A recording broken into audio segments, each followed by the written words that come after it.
తల్లి ఎఫెక్టు పిల్లల మీద పడిద్ది ఖచ్చితంగా. తల్లి ప్రథమ గురువు అంటారు. చూడండి, కావాలంటే అన్నిట్లో కూడా ముందు అమ్మే ఉంటుంది. చూడండి, తల్లిదండ్రులు ఫస్ట్ ఎవరు? స్త్రీ. అమ్మా నాన్నలు, నాన్న అమ్మలు అనరు, తండ్రి తల్లులు అనరు, తల్లిదండ్రులు అమ్మ నాన్నలు, అంతేనా? పురుష స్త్రీలు అనరు, స్త్రీ పురుషులు అంటారు. ఎక్కడన్నా చూడు ముందు అమ్మ ఉంటుంది. కొరహు కుమారులు అంత చెడిపోయిన తండ్రిని కలిగి ఉండి కూడా రత్నాల్లాగా ఉన్నారంటే తల్లి ప్రభావం.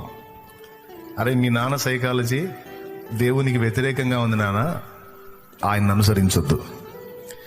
మీ నాన్న అన్ని విషయాల్లో మంచోడే, కానీ దేవుని విషయంలో మాత్రం అతడు తప్పటడుగులేస్తున్నాడు. దాన్ని మీరు అనుసరించొద్దు నాన్న.